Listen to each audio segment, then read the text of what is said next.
And he's going to be giving us a 7-minute grammar lesson. Honestly, something that we all need to improve anyways. Yeah. We all think we know grammar, but then there's always something that will come and trip us up, and let's hope that we learn something from Josh today. Come on, Josh.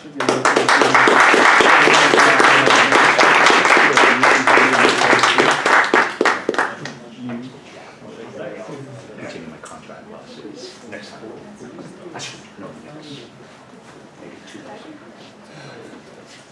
All right, everybody. What I have in front of you today here is an excerpt from Leo Tolstoy's 1867 masterpiece, War and Peace. Now, I've slightly altered the sentence to make it grammatically incorrect, and your job is to find the mistake and correct it for me. I'll read the sentence for you here.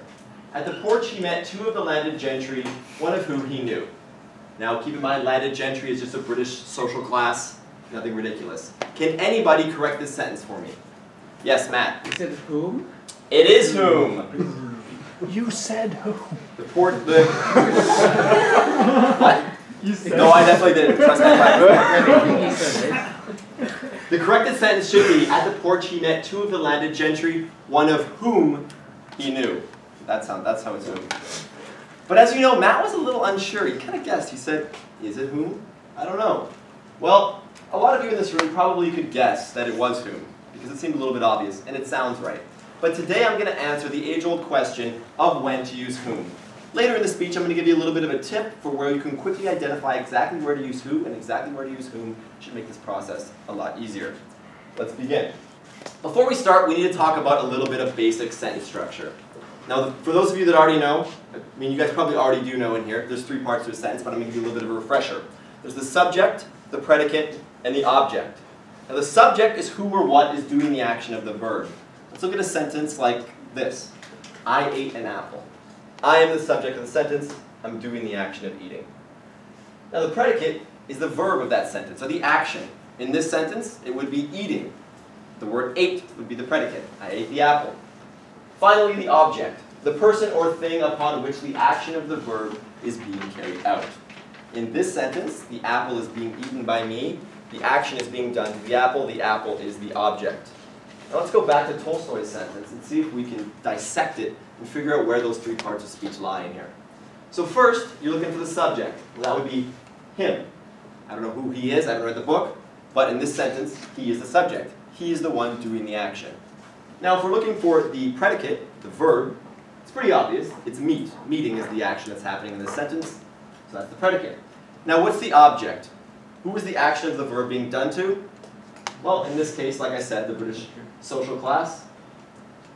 The landed gentry are the object of this sentence. But where does whom come into play here? Well, who and whom are pronouns. Just like if I was to do something, you could say, well, Josh did that. You could also say, he did that.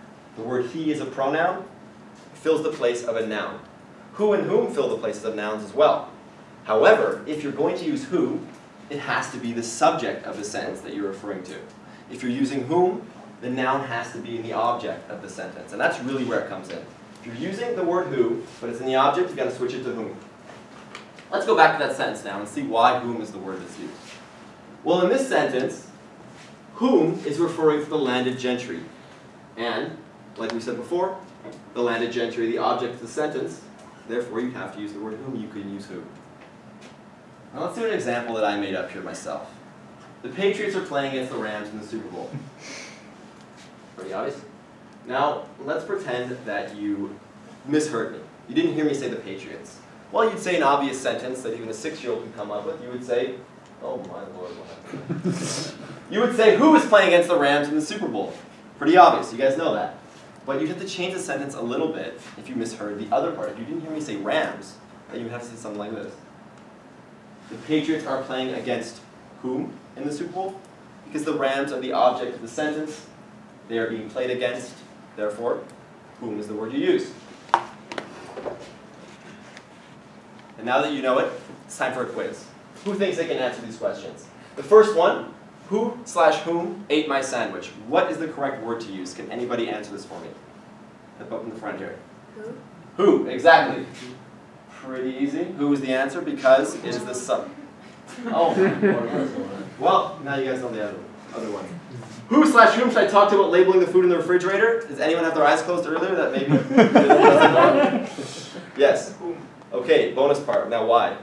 Because I is the subject and you're talking to someone who is the object. There you go. Exactly. You nailed it. Now the doctor who slash whom you recommended is not available for 3 months. You probably saw it earlier. Does anyone want to take a gander at why? Right over here? Who? Who? Yes. This one is actually whom also. Very similar to the last sentence. It's whom because the doctor is being recommended. You are the subject. The action is recommendation. The doctor is being recommended. Okay, I don't want to hit this thing more than once now because it's going to do. Yeah, I knew it. I knew it. Okay, bonus tip. This is what I said before. This is what's going to make it a lot easier for you guys. If the word you're referring to or the noun can be replaced with he or she, you've got to use the word who. If that noun has to be replaced with him or her, grammatically, then you've got to use the word whom. What do I mean by that? Let's look at another example. So take a sentence like this. I don't know who slash whom I think is going to win the Oscar this year. It's not a question, but my best advice is to answer the question or rephrase it. So in this case, you'd have to answer who's going to win the Oscar. You'd say, well, he's going to win it, or she's going to win it. You wouldn't say him is going to win it, you'd say he. And like I said before, he equals who, therefore I don't know who I think is going to win the Oscar this year. This is the correct pronunciation, or the correct word to use, rather. Let's look at another example. You got who slash whom to paint your entire house in one day? Well, answer the question. I got him to paint it, not I got he to paint it. Him equals whom, therefore you got whom to paint your entire house in one day. Now it's time for a quiz, and this one should be a little bit easier because I know you guys have a little tip right there at the bottom for you. Can anybody answer this first question? Chip is the kind of parents who slash whom my parents warn me about. Which word do you use? Anybody? Yes? Whom? Exactly right. Why? Because my parents warned me about him. Now let's try the second one. Who slash whom is your closest friend? Anybody dare take a this? Yes? Who's your closest friend? Who is your closest friend? Exactly. It is who because you would say, he is my closest friend. That's how you would answer it. And finally, who slash whom did you beat in the quarterfinals? Anybody? Yes? Whom? Exactly right. Well done, guys. Because you would say, for this question, if you were to ask, what is going on now? Sorry. Oh, that was the wrong button. You were here, right? Okay. You would say whom because you would say I beat him in the quarterfinals, or I beat her. You wouldn't say I beat he in the quarterfinals.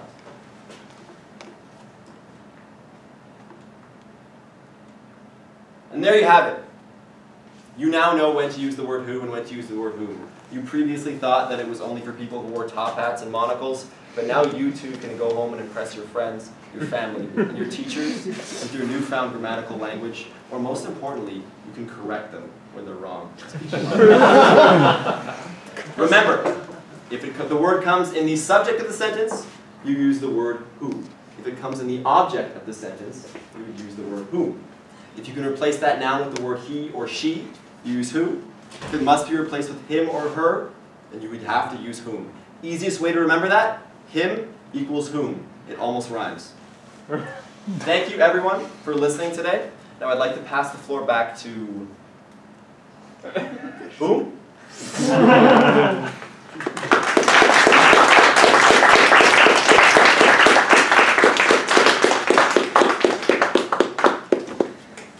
Thank you, Josh, for that extremely informative speech about who and whom. I wonder... Everybody. Could have gone with something on the spot there. But yeah, thank you very much for that speech. Very informative, something, a mistake that we often see, we often just glance past it when we come to that. But I guess now we can be more aware when we see a situation like this. Alright, so here we go again, one more minute to write down your thoughts about Josh's speech. Do you have any feedback, any compliments that you want? And go for it.